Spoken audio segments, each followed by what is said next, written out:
para a força estar pacificando uma favela, que é uma questão absurda. Ele já visitou, eu fui no Rio de Janeiro, eu sei como é que é lá, a favela também. Joga no YouTube, tem um monte de cena. Não, muita coisa horrível. Para pacificar um lugar daquele ali, não tem como pacificar com a legislação que a gente recebe de regra de engajamento, não. Tem que chegar com ele realmente como é a guerra do Iraque, a guerra do Afeganistão, a guerra civil. Porque o número de pessoas que morrem é muito parecido com o número de pessoas que morrem na guerra. E o CDC ano passado foi quase 60 mil. Edu, e o CDC do Exército é tudo com baioneta, não é com cacetete que nem uma polícia. O pau come diferente. O modelo do CDC do. Desculpa, o modelo do CDC do Exército, ele é o modelo oriental, né? Ele visa o conflito físico. Já todas as polícias de modo geral, eu sempre fiz recentemente para poder fazer até uma atuação lá, no modo ocidental, que é minimizar o confronto e utilizar munição química, transfusão letal, para evitar o máximo de danos possíveis. Né? Tem a entrada de pacificação de favela. A progressão sobre fogo de favela, professor, não deixam eu falar uma besteira, as incursões são sempre com foco em minimizar qualquer tipo de dano colateral à sociedade. De certa maneira até expõe mais o miliciano que faz a progressão do que o colateral para a sociedade, né? O pessoal fala assim, mas é complicado, entra na favela, um monte de policiais. O máximo que dá de respaldo para a atuação é a superior numérica, quando é possível. Né? O pessoal tem que entender que não tem risco zero. Quando a polícia treina é para reduzir o risco. Né? Não tem como você vai entrar no lugar e tal. E a PF, ela também tem, acho que só vocês, a gente é democrático, a gente também tem portaria falando disso, de uso progressivo da força, etc, etc. Aí, tipo assim, o cara só pode fazer uso da arma se ele tiver 2 meios não letais antes de ele ter feito uso. Não sei, um spray de pimenta, um taser, para depois dar um tiro. Ou seja, o pessoal engessa a lei de uma tal forma que o cara apertou o gatilho, já começou. Pode esperar. Não ia perguntar ali atrás aqui, né? Isso. Deputado, eu acredito numa sistemática para amparar até mesmo o nosso juiz criminal, nosso promotor de acusação, né, o defensor público, um projeto de lei que faz com que antes dele tomarem o posse, eles passem 90 dias com a polícia na rua para poder entender realmente o que é isso que eles vão julgar, ou que eles vão defender, ou que eles vão acusar. Para justamente eles terem a sensibilidade do que é lidar dentro da criminalidade no seu dia a dia. Né? Em paralelo a isso também, eu acredito que dentro de um sistema político e econômico, se você colocar que todo político, seja ele em qualquer esfera, deve, por dever e obrigação, colocar os familiares direto dele no sistema público de transporte, saúde, educação, né, ele vai entender o que é isso. Hoje ele tem lá um sistema público excelente, né, no conceito que eles acham de excelência, só que o filho dele vai para o Albert Einstein. Né, o filho dele vai estudar num colégio particular, né, e ele vai andar de carro blindado, de helicóptero. Então, se eles tiverem uma sistemática dessa, que quem tiver sobre, né, o familiar dele utilizar esse tipo de... Eu concordo contigo, mas eu acho que eu não sei pela constitucionalidade. Eu já ouvi falar muito disso daí. Será que não seria inconstitucional você forçar? Eu te digo assim, olha só, meu cara, eu claro, tenho no conforto, ando de carro, etc. Mas às vezes que eu preciso andar de metrô ou ter alguma coisa, boa distância. E eu não tenho problema de saúde não, tá? Depois de fazer a cirurgia no braço aqui, eu fiquei tão bravo com a Unimed, uma fratura exposta, eles pediram 20 dias para fazer a cirurgia. E até o último momento, quando eu fui para o hospital, eu não sabia se eu ia operar ou não. Porque a Unimed falava que liberou e o hospital falava que não tinha liberado. Pagava quase R$500. Mas eu fiquei tão revoltado que estava na PF, eu parei de pagar plano de saúde. Deixa eu fazer o seguinte, a gente troca um contato aqui, eu vou dar uma olhada sobre isso daí, porque lá na Câmara tem uma assessoria também de consultoria. Então eu posso mandar para uma das consultorias esse tipo de indagação que eles respondem, condicionalidade de obrigar, para obrigar o parlamentar até 3º grau? O parlamentar, ou ele mesmo, usador desse sistema, né? Ele e o descendente, Não se muda não, ainda mais que seja constitucional, a gente pode até apresentar, mas para passar isso daqui, a gente expõe o pessoal, né? pode ter um barulho. Eu vou citar um exemplo aqui, vocês vão gostar, eu acho.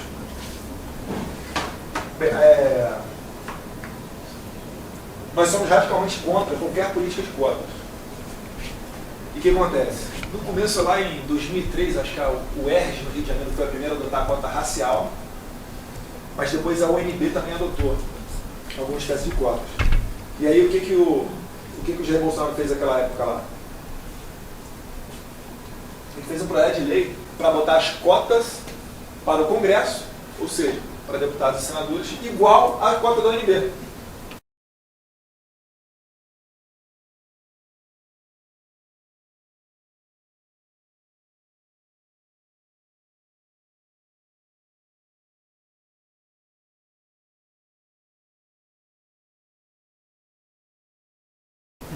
Pessoal, mas não é bom para os outros?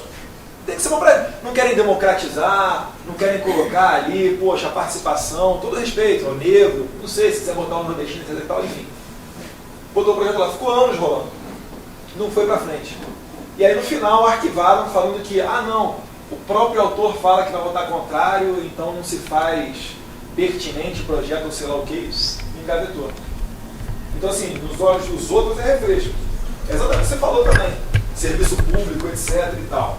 Dos outros, e realmente, o político ganha bem, quando ele precisa, ele vai lá no Albert Einstein, etc e tal. Ô, Edu, tem uma coisa bem interessante que passou agora aí, de um rapaz, eu não sei, não deu para ver o nome, mas ele falou da tornozeleira eletrônica e ele falou com relação às delações premiadas que os políticos e os empreiteiros estão fazendo, em vez de ir para cadeia lá, normal, como qualquer cidadão iria, o cara fica na casa da piscina, na casa tomando banho de sol. Como se isso aí fosse prisão, né? Eu até ia gostar de ficar uma prisão dessa aí. Ficar assim, olhar pra você, assim, dentro. Eduardo, a gente vê aí na rua que a gente tem sofrido uma desmoralização muito grande por parte da nossa carreira policial militar. Né? Por questões da sociedade. A gente não tem o apoio da sociedade, isso é fato. Né? Que é uma grande minoria, mas a Polícia Militar ela sofre isso também. A gente lidar com grande parte do nosso público é o pessoal de classe mais baixa. Só que quem forma opinião é os grandes intelectuais, né? Então a minha pergunta é a respeito da nossa carreira, se vocês têm um projeto de valorização. Porque assim como no Rio de Janeiro, em São Paulo é o terceiro pior, né, salário que a gente tem. E a gente tem visto que está morrendo mais de um policial e 1,2, né, por dia. Né? Esse fim de semana já teve policiais que morreram também, falou, né? Já vai passar. E o índice de letalidade nosso tem diminuído cada vez mais. Então está meio que está invertendo a situação. Você pega 2014, é em torno de 600 para 80. Né? Em 2015 foi 400 para uns 150, mais ou menos, esses dados. E hoje já está em torno de 110 mais ou menos, e a letalidade está em quase 200 assim. Então está invertendo essa situação. Eu queria saber em torno de um projeto que tem de valorização da carreira. Tá, questão de salário. Meus caras, eu fico com as mãos atadas ali. A Polícia Militar e a Polícia Civil, quem paga elas é o Estado. O que a gente pode fazer no máximo é pressão. Se tiver uma entrada ali, uma oportunidade de falar com o governador, botar a insatisfação da tropa. E a questão condicional do subsídio do artigo 144? Que ela estabelece um subsídio Da PEC nacional. Não, o artigo 144 da Constituição, se não me engano, o parágrafo 8º, ela estabelece que vai ser pago um subsídio. E o de vocês é picadinho, né? É. Entendi. Isso aí é bom para quando vai para aposentadoria, né? Eu acho que é perfeito, não saber dessa questão não. Agora, cuidado. A PRF, por exemplo, recebe subsídio. Aí eles agora estão vendo como paliativo, correndo atrás de adicional noturno. Ou seja, para voltar a ser como era antes. A polícia dela também. Às vezes o pessoal fala, pô, aumenta lá o vale alimentação da gente e o subsídio, né? O aposentado vai ficando para trás. Então, assim, é uma faca de dois gumes. Estejam certos que é isso que vocês querem e a gente corre atrás. A gente começa a ver projetos, já deve ter. Mas se não tiver, a gente cria, etc. e corre atrás. Mas amanhã não vai ter como fazer esses paliativos assim de... Eu acho difícil a PRF conseguir passar o adicional noturno, porque vão contestar isso aí no Supremo. Vão falar, pô, Supremo, os caras recebem subsídio, exatamente para não ter picadinho. E agora vai querer voltar picadinho? Eu só faço o que vocês querem. Então a questão do piso nacional, que foi Isso daí, meu caro, desculpa, mas. Vou mentir pra vocês, isso aí. Eu voto a favor da PEC 300.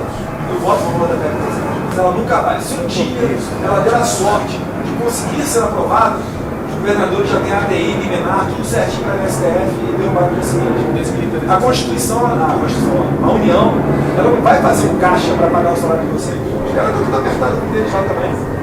Ali é cobertor curto. Eu voto favorável à PEC 300, mas eu acho que ela não passa. Se passar, ela é derrubada. Mas eu voto favorável. E a desmilitarização dos prédios? Tem lá projeto? Os caras, deixa eu dar uma pergunta de um dos rapazes aqui. Bom dia, Eduardo. O meu nome é Paulo Domingues e eu tenho uma pergunta. Eu sou de São Paulo, primeiramente, né? Tenho 30 anos, sou engenheiro civil e a gente acompanha o noticiário, a violência, que sempre foi um problema constante aqui na nossa cidade, no nosso estado. E alguns dos problemas que eu queria elencar aqui são saidinhas de banco, assaltos a postos de combustível, emboscadas em esquinas de bairros de classe média, de classe nobre, trombadinhas que atuam nos centros comerciais com arma de fogo, arma branca, às vezes até roubando, usando os próprios punhos como arma, nas praias também, Copacabana, Praia Grande, entre outras. E eu vejo, na minha opinião, como um problema o fato da polícia estar sempre caracterizada, o que faz com que esses miliantes eles nunca sejam presos em flagrante. Ou seja, se você tem numa esquina uma viatura da polícia com policiais uniformizados, é claro que você não vai ter ali nenhuma ação de bandidos, mas ou eles vão atuar em outro local ou vão esperar essas viaturas saírem, essa blitz sair daquele ponto. Ou seja, nunca vai se conseguir ter flagrantes quando a polícia ela trabalha, na sua maioria das vezes, se não em todas, caracterizada. A pergunta é: por que não usar policiais à paisana, distribuídos nos centros comerciais, nas praias, homens, mulheres comuns, com um colete à prova de bala escondido, com uma arma escondida, usar policiais femininas em carros comuns, importados, que chamem a atenção, devidamente armadas, protegidas, nessas esquinas, nesses centros, para tentar antever a ação do ladrão e poder prendê-lo em flagrante. Por que isso não é usado aqui? Se eu não me engano, em Israel essa é uma tática muito usada. O que seria a desmilitarização? Seria isso daqui? Não sei. Cabe a vocês a... Mas a ideia é incondicional, né? Porque tem a missão da Polícia Militar da Polícia Civil, né? Sim, tem como usar um policial a paisana para fazer um policiamento preventivo para eles também. Meu colega carioca aqui. Imagina no Rio de Janeiro, você está andando no seu carro, na linha amarela, tem um cara de fuzil lá fazendo assim pro teu carro. E aí, a vagabundo é a polícia. No via das dúvidas eu vou te parar. Vai matar um monte de polícia, cara. Não, mas é mais grande a chance de ser um bandido. Lá está quase meia-meia lá no Rio de Janeiro. Dependendo do lugar que você for, talvez até maior a chance de ser vagabundo. Não, mas você não... O que eu queria puxar para o lado da desmilitarização é que eu não acredito que esse seja o problema da polícia. A gente vê no meio de vocês também, assim como no meu, na Polícia Federal, que a gente tem muito... conflitozinho ali, né? Agente, delegado, no meio de vocês tem muita coisa de praça e oficial também, que o pessoal reclama. Eu acredito que a gente está caminhando para tempos de acabar com a prisão disciplinar. Vários estados, comandos já sinalizam para isso daí. Eu pessoalmente sou a favor disso, não para as Forças Armadas, mas para a Polícia Militar a gente pode implementar isso daí. E eu falo até para o pessoal, oficial e praça, falo: olha, toma cuidado, Porque às vezes, o que acontece? A gente sabe que é raramente empregado isso daí, mas o que acontece? Chegou um problema lá para o superior, ele vai analisar aquele problema. Ele pode dar uma advertência, pode dar um aquartelamento ali no final de semana, ou, meus caros, pode empurrar ali para expulsão, etc. Eu vejo que essa prisão disciplinar é o meio termo, entendeu? E você acabando com isso daí, ele vai ter que tomar uma decisão ali, ou de te absolver, ou dar uma advertência, ou de te encaminhar até para o processo de expulsão. Então, não sei. Mas o feedback que eu tenho das tropas é de acabar com isso daí, porque hoje em dia o cara comete latrocínio. Se ele não for pego em flagrante, ele se apresenta na delegacia e responde em liberdade. Essa é a regra hoje. Mas latrocínio é o pior crime do Código Penal, né? E eu acho injusto, realmente, quando o policial acontece uma coisa na rua e a imprensa faz aquela pressão, né? Como se, por exemplo, se esse policial do Rio Grande do Sul tivesse matado esses vagabundos, ele é um que provavelmente ia tomar uma prisão disciplinar. É aquele negócio, né? Para dar uma acalmada na sociedade e dane-se a liberdade do cara. Ninguém mata no peito. Dificilmente o comandante, o secretário de segurança mata no peito uma situação dessa. Mas, já que é o feedback que eu entendo, que eu estou recebendo das polícias militares, eu me comporto de maneira favorável. Deputado, meu nome é Thiago Moyrius, eu sou guarda civil de São Bernardo há 12 anos.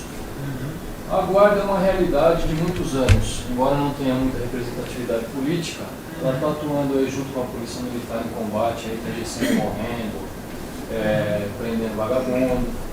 As que são bem usadas está diminuindo a criminalidade.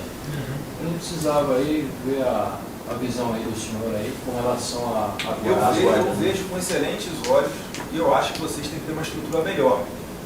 De revólver, ou limitar, né, o armamento. Eu acredito que quem vem para somar os caras é muito bem-vindo. E eu, como cidadão, o cara entra aqui em casa. Eu não quero saber se é o Rony, se é a GCM, se é a PM, se é a Civil, se é o Batman, se é o Super-Homem. Eu quero que o primeiro que tiver à disposição para chegar aqui, para dar conta do crime. É a mesma questão, é o mesmo raciocínio que eu uso quando a gente vai discutir termo circunstanciado.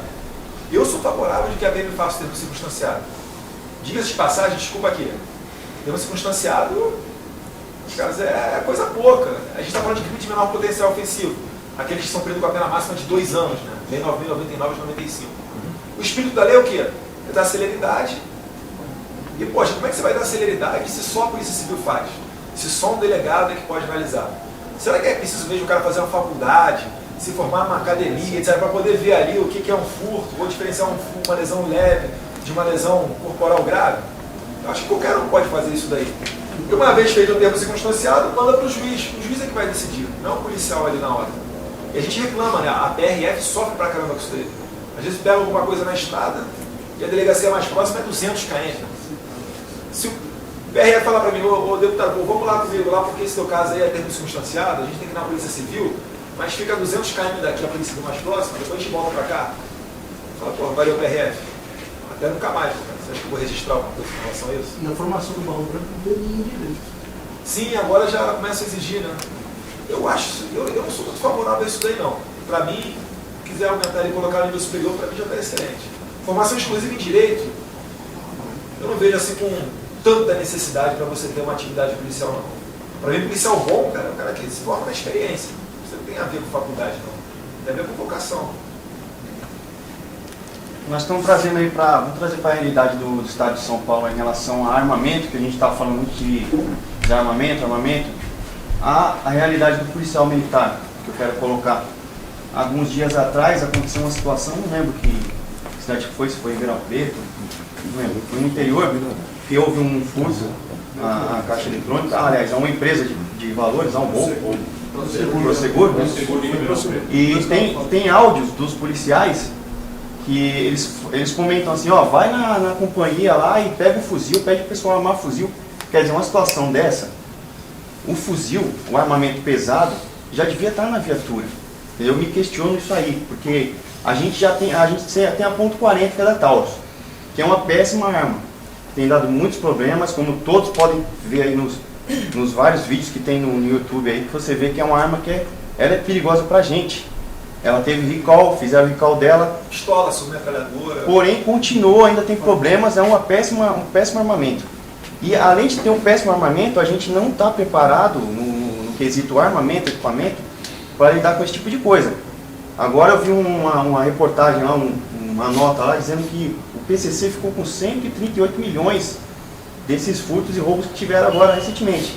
E os caras vão de fuzil, fecha a rua, fecha a avenida inteira. Às vezes vê carro forte, cara, com 50 na estrada. Se você virar a esquina para poder ir lá combater, você vai tomar tiro, você vai morrer, entendeu? Então o policial está mal armado nesse quesito aí para poder estar combatendo esse crime. O armamento não está ficando com a gente, não está com quem deveria estar, né, na linha de frente, porque na verdade eles acham que às vezes o policial ele vai agir até com um certo excesso.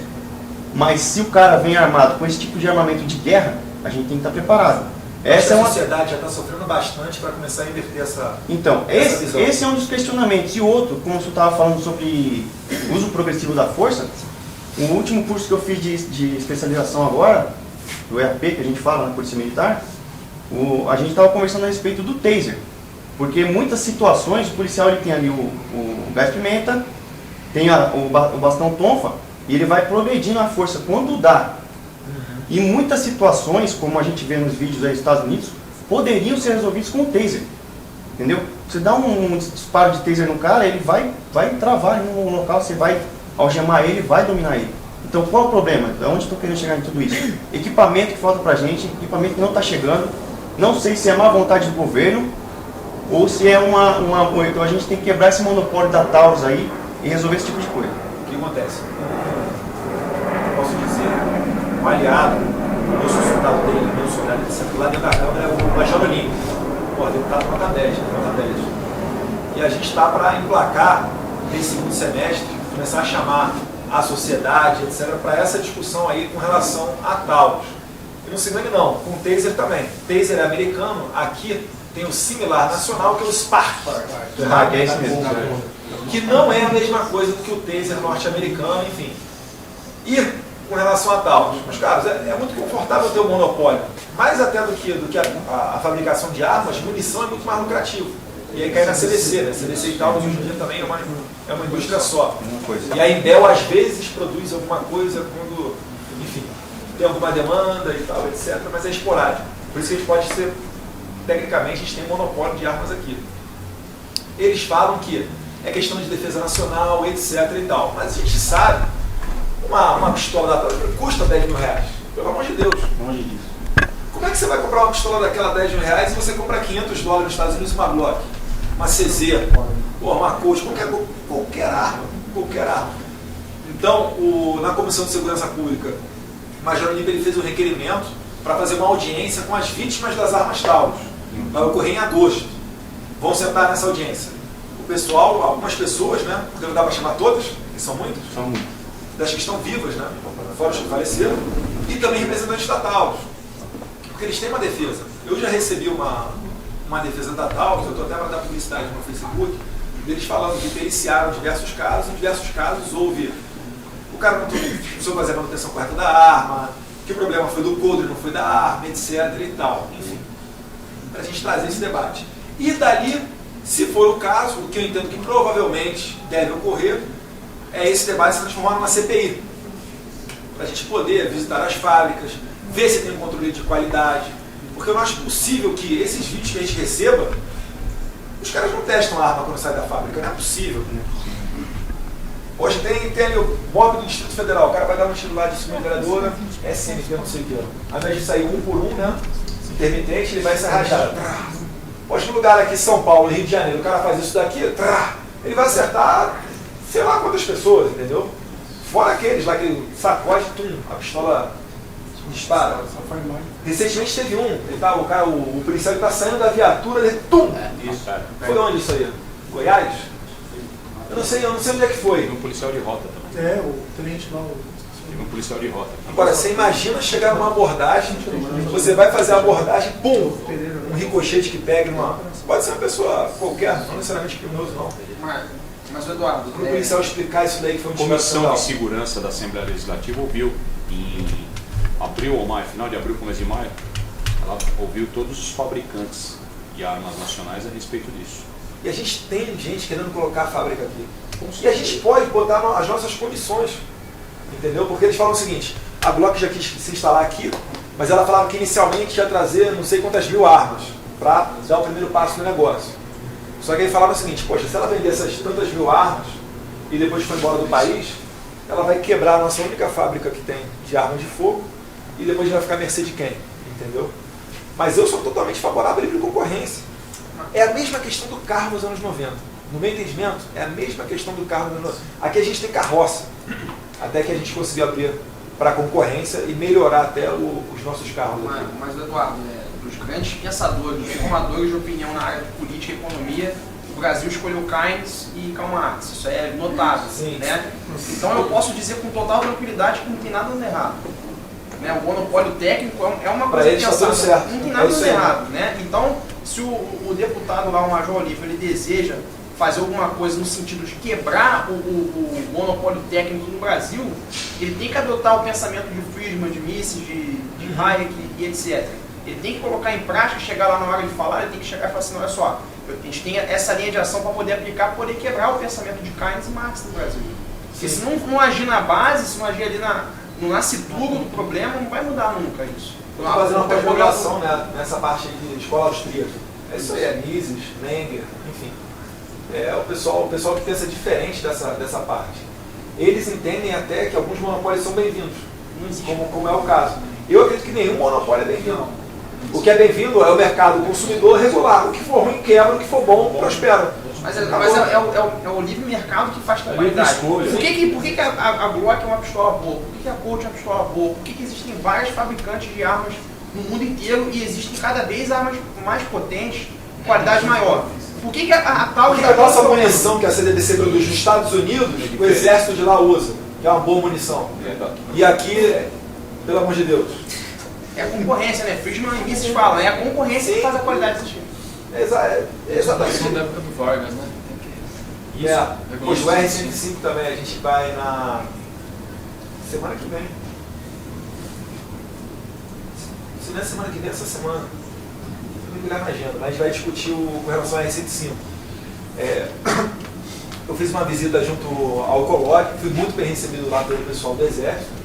E no bate-papo que a gente teve, surgiu essa ideia de fazer, né, uma audiência pública ali no Congresso, para chamar as partes interessadas, etc. Eu falei com o Alexandre Leite, que chamou 2 representantes dos CACs, e o CAC, o Clube de Tiro, para conversarem ali com o general, acho que vai o general Neivro, para conversar o que pode ser feito para melhorar o R105, etc. Porque cada vez que sai alguma novidade com relação à arma de fogo, parece que até o Exército também não ajuda muito. Eu conversei com eles, tem coisas positivas para vir no novo R105, como, por exemplo, a importação de arma por parte de agentes penitenciários, juízes, MP, etc., todo mundo que não é das forças policiais, mas também das forças policiais, para liberar a importação, ter uma maior facilidade com relação a isso. Eu não posso comprar uma pistola importada. Eu, oficial do Exército, demoro no mínimo 6 meses para adquirir uma pistola de... Em 6 meses você me avisa. Eu estou renovando meu CR, porque eu quero fazer também, e se eu conseguir antes da eleição de 2018, eu estou satisfeito. Parece que a legislação só me autoriza a importar se eu provar que aquele armamento que eu estou adquirindo não existe. É uma portaria do Ministério da Defesa de 2006. Mas, caras, isso aí é mais uma de Keynes e Marx. Mas o ladrão, Sim,